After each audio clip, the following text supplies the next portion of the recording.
নতুন এটা ভিডিঅ'লৈ আপোনালোক সকলোকে স্বাগতম জনাইছো। আশা কৰিছো নিশ্চয় আপোনালোক সকলো ভালে আছে। আজিৰ সন্ধিয়াৰ কেইটামান গুৰুত্বপূৰ্ণ খবৰ আপোনালোকলৈ লৈ আহিছো। আপোনালোকে ভিডিঅ'টো শেষলৈকে চাওক। শেষলৈকে চাব বুলি আশা কৰিলো। শেষত ভিডিঅ'টো চাই আপোনালোকে কমেণ্টৰ জৰিয়তে জনাবলৈ নাপাহৰিব। আৰু এইখিনিতে আপোনালোকক এটা অনুৰোধ কৰিম, চেনেলটোলৈ যদি নতুনকৈ আহিছে ছাবস্ক্ৰাইব কৰি ৰাখিব, যাতে নতুন এটা ভিডিঅ' দিয়াৰ লগে লগে আপোনালোকে আগতীয়াকৈ চাবলৈ পায়। তো প্ৰথম খবৰটো হৈছে অসমৰ যিসকল গাড়ী চালক আছে তেওঁলোকক কি কৰা হৈছে, মেঘালয়ত হাৰাশাস্তি কৰা হৈছে। তো সেইবাবে কি কৰিছে, গাড়ী চালকসকলে যোৱাৰ বাটত সেইখিনি বাধা দিছে। মেঘালয়ৰ পৰা যিসমূহ বাহন আহে তো সেইখিনিক তেওঁলোকে বাধা দিছে। কাৰণ কেলৈ এতিয়া এনেকুৱা ধৰণৰ হয়, যদি কাৰোবাৰ এতিয়া অসমৰ পৰা যদি তেওঁলোকে চালকসকল যায় মেঘালয়লৈ, যদি টুৰিষ্ট লৈ যায়, তেনেদৰে তেওঁলোকে বিদেশী পৰ্যটক যেতিয়া আহে তো তেতিয়া তাৰ পৰা গাড়ী পৰা নমাই আকৌ তেওঁলোকক সেইখিনি তেওঁলোকৰ নিজৰ গাড়ীত লৈ যায়। এনেকুৱা ধৰণৰ সেইখিনি তেওঁলোকে প্ৰতিবাদস্থলীত তেওঁলোকে জনাইছে যে যোৱাৰ বাটত সেইখিনি হৈছে।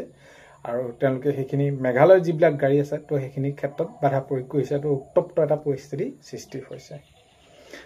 তো নেক্সটটো খবৰ পেলাই আহিছোঁ। এতিয়া আপোনালোকে গমে পাইছে, লাটমণ্ডল হওক বা এই যি শেহতীয়াকৈ ACS বিষয়া তেনেদৰে সেইখিনি ধৰা পৰিছে। তো কেনেকুৱা ধৰণৰ কি, তো ভুক্তভোগী ৰাইজে লাটমণ্ডলক খেদি মানে লপাথপা দিছে গৰৈ মাৰি। তো এনেকুৱা ধৰণৰ এটা পৰিস্থিতি হৈছে। আৰু বিশেষকৈ কেনে এটা পৰ্যায়লৈ যায়, আজিকালি অফিচবিলাকলৈ গ'লে আপোনালোকেতো গমে পাইছে। আৰু সেইখিনি ক্ষেত্ৰত মাননীয় মুখ্যমন্ত্ৰী মহোদয়ে জনাইছে, যদি তেনেদৰে অভিযোগ থাকে তো তেতিয়া কিন্তু যিকোনো ধৰণৰ কৰ্মচাৰী তেনেদৰে সেইখিনি যদি তেনেকুৱা ধৰণৰ ৰাইজৰ যদি তেওঁলোকৰ পৰা কিবা সেইখিনি অভিযোগ তো পায়, তেতিয়া কিন্তু তেওঁলোকৰ বাবে ব্যৱস্থা গ্ৰহণ কৰা হ'ব ইত্যাদি সেইখিনি মাননীয় মুখ্যমন্ত্ৰী মহোদয়ে জনাইছে।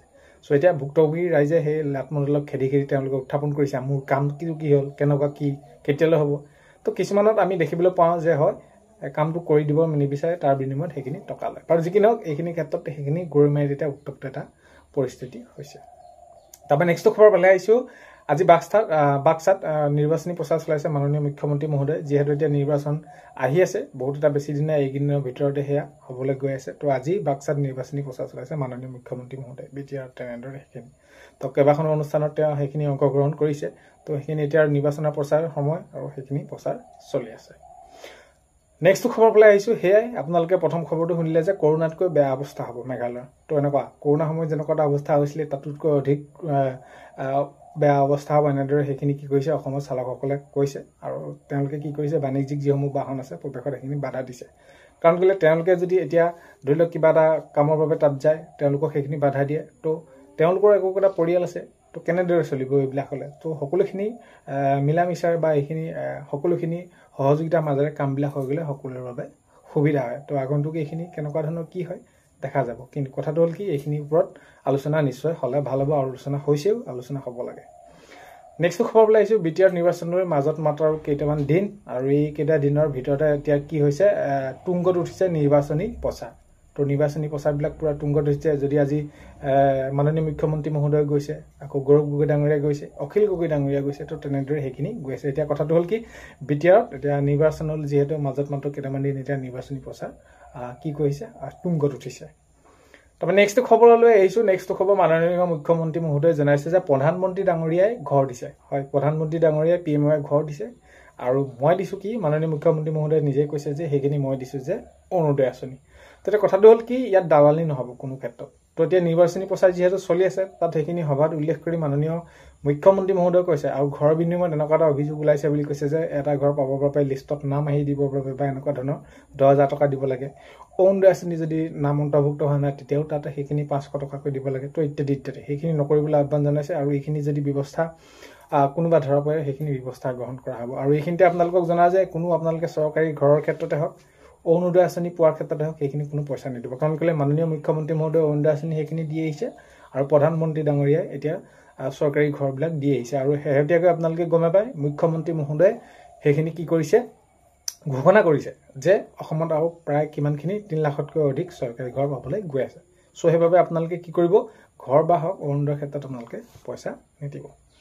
তাৰপৰা নেক্সটটো খবৰলৈ আহিছোঁ। নেক্সটটো খবৰ হৈছে আকৌ নাগালেণ্ডৰ বিৰুদ্ধে প্ৰতিবাদত বহিছে। কিয় বহিছে, তেওঁলোকৰ যিবিলাক সমস্যা আছে বা তেওঁলোকে যিবিলাক কাম কৰিব বিচাৰে, তো তেনেকুৱা ক্ষেত্ৰত কি হৈছে, দল সংগঠনে তেওঁলোকে সেইখিনি ক্ষোভ উজাই দিছে বা সেইখিনি তেওঁলোকে জনাইছে যে হয় মেৰাপানীত।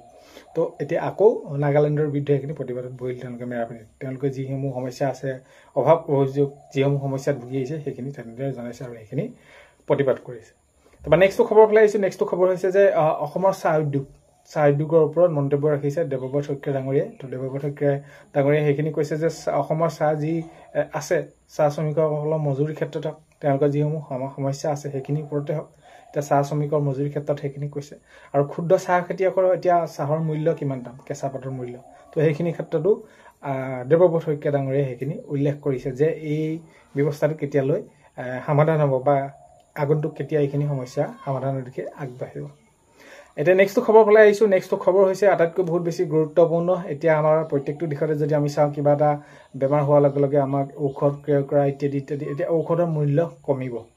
তো পূজা আগে আগে ঔষধৰ মূল্য কমিব। ঔষধৰ মূল্য মানে GST বিলাকতো কমিব, আপোনালোকে গম পায় ঔষধৰ মূল্য কমিব। এতিয়া সেইটো এটা বহুত বেছি ভাল খবৰ। কাৰণ কেলে এতিয়া যদি আমি চাওঁ আমাৰ দৰে লোকসকলৰ বাবে, কাৰণ কেলে এটা ঔষধ ক্ৰয় কৰিবলৈ যাওঁতে যদি বহুত বেছি দিব লগা হয় জোখতকৈ, তেতিয়া বহুত বেছি এটা আমাৰ বাবে বহুত কষ্টৰ হয়। তো তেনেকুৱা ক্ষেত্ৰত এতিয়া ঔষধৰ মূল্য কমিব, সেইখিনি এতিয়া গম পোৱা আপোনালোকে নিশ্চয় গম পাইছে। আৰু যিহেতু GST সেইবিলাক কমিব, তো প্ৰধানমন্ত্ৰী ডাঙৰীয়াই এইখিনি কৰি আছে।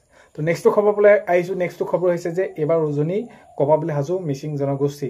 তেওঁলোকৰ সমস্যা লৈ তেওঁলোকে সেইখিনি নিবেদন কৰি আহিছে আজি বছৰ বছৰ ধৰি। আৰু সেইখিনি ক্ষেত্ৰত তেওঁলোকৰ সমস্যা মানি নোলোৱাত এইবাৰ উজনি কপাবলৈ সাজু তেনেদৰে মিচিং জনগোষ্ঠীসকল তেওঁলোকে সেইখিনি কৈছে যে আমাৰ সমস্যা সমাধান নহ'লে কিন্তু আমি আগন্তুক সময়ত তেনেদৰে সেইখিনি যি ব্যৱস্থা কৰিব লাগে আমি কৰিম বুলি তেনেদৰে কোৱা হৈছে। এতিয়া নেক্সট খবৰ ফালে আহিছোঁ। নেক্সট খবৰ হৈছে যে 10 অক্টোবৰত এতিয়া যিহেতু মাননীয় মুখ্যমন্ত্ৰী মহোদয়ে কৈছে যে নিযুক্তি দিয়া হয়, প্ৰায় 40,000 নিবনুৱাক নিযুক্তি দিবলৈ গৈ আছে 10 অক্টোবৰত। আৰু বহুত এটা বেছি ভাল খবৰ, পৰ্যায়ক্ৰমে সেইখিনি নিযুক্তি হৈ আছে, বিজ্ঞাপন ওলাইছে, নিযুক্তি হৈ আছে। এতিয়া এই অক্টোবৰৰ পাছত আকৌ নৱেম্বৰত নতুনকৈ সেইখিনি ADRE হওক বা অসম আৰক্ষী হওক নতুনকৈ আকৌ কি ওলাবলৈ গৈ আছে সেইখিনিও এতিয়া বিজ্ঞাপন ওলাবলৈ গৈ আছে আগন্তুক নৱেম্বৰত। অক্টোবৰত এতিয়া যিহেতু নিযুক্তি প্ৰক্ৰিয়া সামৰণি পৰিব, তাৰপৰা লগে লগে নৱেম্বৰ মাহত আকৌ সেইখিনি বিজ্ঞাপন প্ৰকাশ পাব।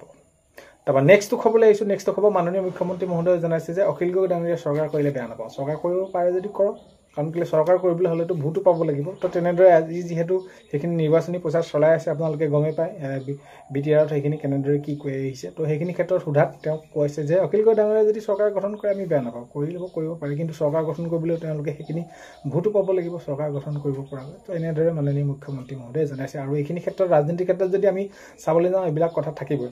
আজি যদি তেওঁ মাননীয় মুখ্যমন্ত্ৰী মহোদয়ে কিবা কৈছে, অখিল গগৈ ডাঙৰীয়াই তেওঁৰ বিৰুদ্ধে কিবা এটা ক'ব, সেইখিনি থাকে আৰু সেইখিনি কথা।